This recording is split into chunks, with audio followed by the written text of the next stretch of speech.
זה התוצאות בשלוש שבועות של אתר שהוקם 100% עם AI. אתם יכולים לראות בעצם איך זה נראה מאחורי הקלעים, זה מוצר פנימי של סלאב השותף שלי. תהנו ותפנו להם, זה רלוונטי. יום טוב. אני אעשה סקרין שייר, נכון? כן, אז תראי שאהלן, כל מי שומע את זה כרגע זה מתעניינים אהלן. הראשונים של, אין לזה שם עדיין, המוצר הזה שסלאבה המציא לעצמו, והבנתי שיש לזה הרבה רייטר ביקוש. GPT, יש לי דומיין פנוי לזה. באמת, אוקיי.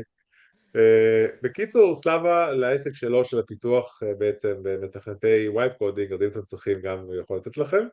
בעצם יצר אתר תוכן, הוא יצר את זה על אתר חדש, שיש לנו כנראה אופציה בתוספת קטנה לעשות את זה על אתר קיים, נכון? אולי תהיה לנו אופציה לעשות את זה על אתר קיים.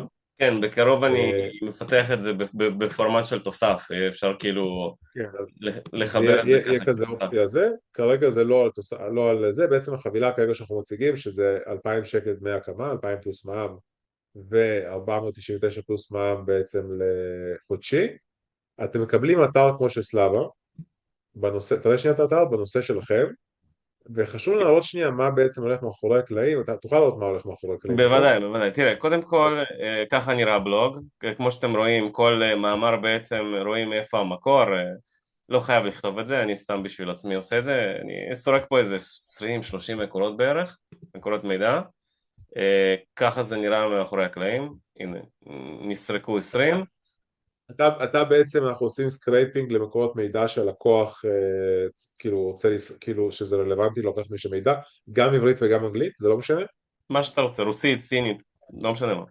אוקיי, זה גם אני לא סורק כאילו ידעתי. אתרים באנגלית כי זה האתרים הכי אקטואליים. אני סורק את, אה, בוא נגיד, 20 האתרים הכי רלוונטיים בתחום הטכנולוגיה, שזה מ- Hackers News, DevTo, כן, כן, GitHub כן, כן, וכולי. מגניב, מגניב. ברגע אוקיי, שזה מה זה? סורק, הוא בעצם מייצר אוקיי. מאמר ומייצר תמונה עם ננו בננו 2 ברמה מאוד גבוהה, מוצא סרטון ביוטיוב שמדבר על הנושא הזה ומטמיע אותו גם במאמר, כי סרטונים מעלים מבחינת SEO, כאילו יש בזה יתרונות כאלה ואחרים, ואז בסוף התוצאה הסופית זה נראה ככה, כאילו התמונה נוצרה עם AI, הטקסט, הכותרת, ככה זה נראה עם תגיות, עם תוכן. וזה מאוד SEO friendly מה שנקרא. כן, השתדלתי גם לעשות את זה מאוד כאילו בשפה טבעית, שהוא באמת יכתוב כאילו מקסימום דומה לבן אדם, תתי נושאים. אני עשיתי לעצמי גם כל מיני דברים בתוספת שלא לא בטוח שחייב אותם, כמו לסרוק את הרשתות החברתיות ולשים, להראות התעניינות נגיד של אנשים, מה אנשים מדברים על הנושא, אבל נראה לי שזה די מיותר. וזהו, ואז בעצם יוצא לך מאמר שאתה יכול לפרסם בכל מקום, שהוא בעצם מדבר על הדברים הכי אקטואליים שיש בשוק. הנה, מתכנת בכיר שמתנהג כמו מתמחה, העצות הגרועות ביותר שקבל עליי.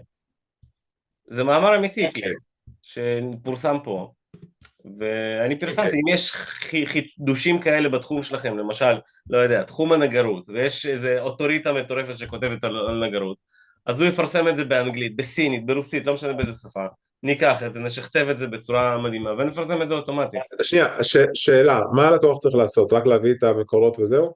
בעיקרון רק להביא את המקורות, כרגע זה שכפול של זה, ועכשיו עובדים על התוסף, שזה בעצם יראה ככה, יהיה פה איזשהו תוסף בתוך וורדפרס. מחקתי את כל הפוסטים. בקיצור, לא, לא, לא, לא, לא, לא, זה הוא לא משנה. יסונכרן וממש יעלה אוטומטי לתוך וורדפרס, יחד עם תמונה, אוקיי, יחד עם הכל, אבל שוב, אז כרגע זה בפיילוט. כרגע מה שאנחנו בעצם עושים טסט זה על דומיין חדש, על אתר בעצם, אתר שהוא מיועד נטו לזה, לא אתר שלכם. סביר שזה יהיה אתר שלכם, קצת יהיה שונה מבחינת תמחור גם, כי גם צריך שם בעצם לפתח את התוסף של וורדפרס. כן, אפשר לעשות קסטומייז להכל, לשים לוגו חדש, עמודים כן, שתרצו. כאילו הכל יהיה פה מותאם. מהצד שלכם צריך רק את המאמרים, את הלוגו, את הנישה, נעשה את זה כזה שאלון כזה, פשוט שתוכלו לא את לשלוח לנו המאמרים, את וזהו. המאמרים המערכת כותבת. כן, המאמרים המערכת כותבת, זה 100% אוטומטי, הבן אדם בעצם לא צריך שום דבר נוסף, אנחנו כלום. נפתח כנראה סוג של דשבורד, שתוכלו נכון לעקוב אחרי זה, יהיה כרגע זה פשוט דשבורד לא כזה. קיים כן. כזה, כי הסלאב עשה את זה לעצמו פשוט, אז יהיה לכם אופציה, כל העלויות AI הם עלינו, זה כבר מתומחר בתוך חבילה, המחיר בעצם זה, כרגע אנחנו עושים סוג של פיילוט ל15-10 אנשים, זה 2,000 שקל דמי הקמה, 490, שוב פלוס מע"מ, 499 פלוס מע"מ חודשי. אם אתם רוצים אופציה שזה גם ישתף את זה ברשתות חברתיות, באיזה רשתות חברתיות אפשר לשתף את זה כרגע אוטומטית? אני עשיתי לפייסבוק, אבל אני יכול לעשות את זה לכל אחד, אצלי זה מפרסם ככה. אגב, גם את התמונה זה גם יוצר אוטומטי לרשת חברתית וכותב טקסט. אני ביקשתי ממנו שיכתוב טקסט עם 3 מילים, אפשר לכתוב 50 מילים, אפשר לעשות את התמונות יפות כמו שאצלנו, אני פשוט רציתי לעשות את זה בפורמט אחד. אני בכלל לא נוגע בכלום, אגב, הוא גם מפרסם לי את זה בתגובה, זאת אומרת, את הטקסט הוא מפרסם פה, הוא עושה את זה כפוסט, ואת התגובה הוא מפרסם בעצם את הלינק, ככה זה נראה.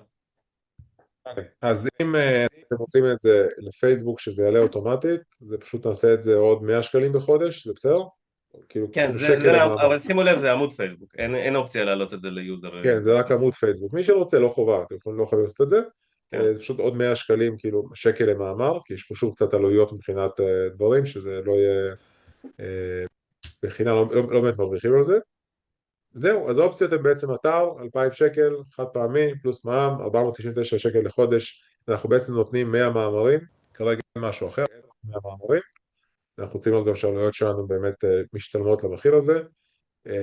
אם חס וחלילה פתאום נגלה משהו משתלם, נחזיר לכם את כל הכסף, כן? אבל זה לא עניין שזה יקרה, כי סלאבקה בדק את זה על עצמו. מי שרוצה פשוט לראות את זה, להגיד, יאללה, בוא נתקדם. נפתח קבוצה עם סלאבה, כרגע זה נעשה מולנו ישירות כי אתם הראשונים. וזהו, כמה זמן התהליך הזה אמור לקחת, כאילו, ברגע שיש לו את המאמרים? הקמה, שוב, בגלל שזה לא מותאם כזה לסאס, אז אולי הראשונים ייקח איזה 3-4 ימים להתאים את זה באמת אוקיי, לדומיין. בסדר. טוב, תודה. יש עוד משהו שצריך להוסיף? לא, בגדול זה כל הפונקציונל. יאללה, הצעה שאין כדוגמתה. אני מאמין שאם עכשיו היינו באמת חברה, דרך אגב, שוב, זה לא היה מתוכנן, זה נוצר מקרה, הוא בנה את זה לעצמו. אני לא הולך לקחת את זה גם לפושר, גם לכרטיס הדיגיטל, גם לטריידיקס, כי פשוט זה זה נראה טבעי דברים לגמרי, שונים. התמונות אי אפשר להבין בכלל שזה משהו שנוצר עם AI, יש וידאו מוטמע לזה, אני לא נוגע באתר הזה כבר כמה שבועות. זה נראה יותר טוב מאשר זה. בקיצור, אם אתם חברת קידום אתרים ואתם רוצים גם כאלו אתרים, דברו איתנו, נסגור איתכם את זה עסקה. יאללה, יאללה. ביי.